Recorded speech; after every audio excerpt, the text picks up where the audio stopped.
efendim, devam ediyoruz birlikteliğimizde. Bir istek şiiriydi Mevlana'nın bu güzel şiiri.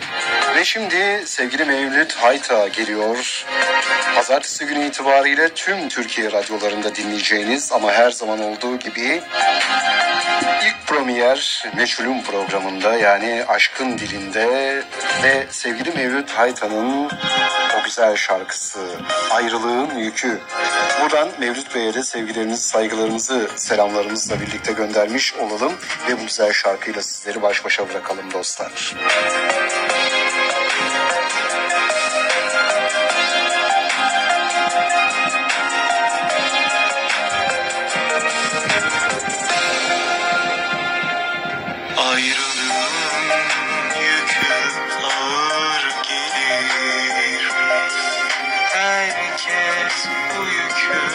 Taşıyamaz. Hep gidenler suçludur, aşkta kalanlara hesap sorulmaz. Hep gidenler suçludur, aşkta kalanlara hesap sorulmaz.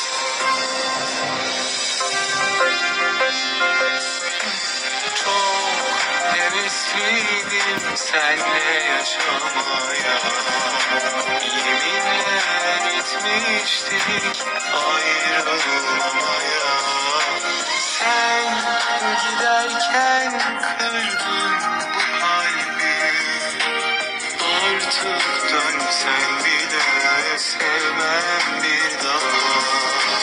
Çok hevesliydim senle yaşamaya, yeminler etmiştik ayrılmamaya.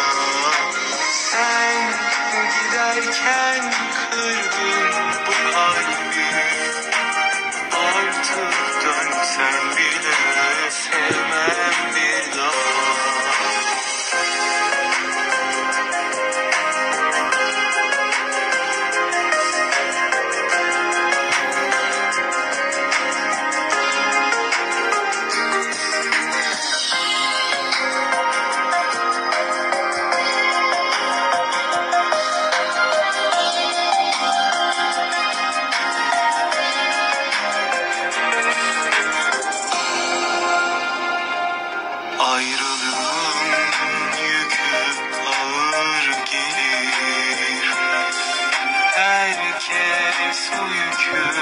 Taşıyamaz.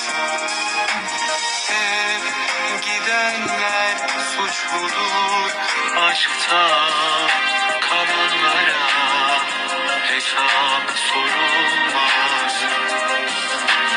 Hep gidenler suçludur, aşkta kalanlara hesap sorulmaz.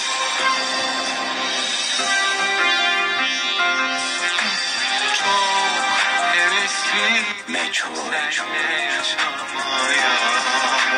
yeminler etmiştik ayrılmamaya.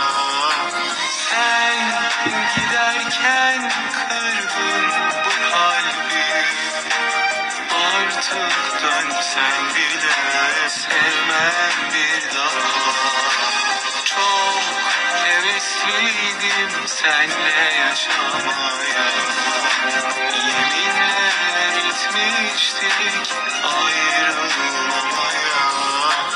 Sen giderken kırdın bu kalbi, artık dönsen bile sevmem bir daha.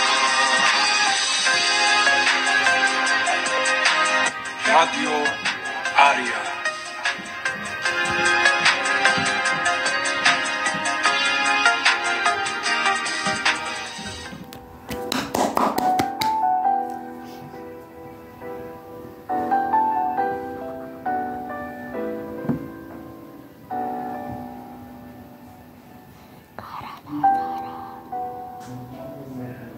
Evet sevgili dostlar, sevgili dinleyiciler, sevgili Mevlüt Hayta bizlerle beraberdi. Ayrılığın Yükü isimli o güzel şarkısında.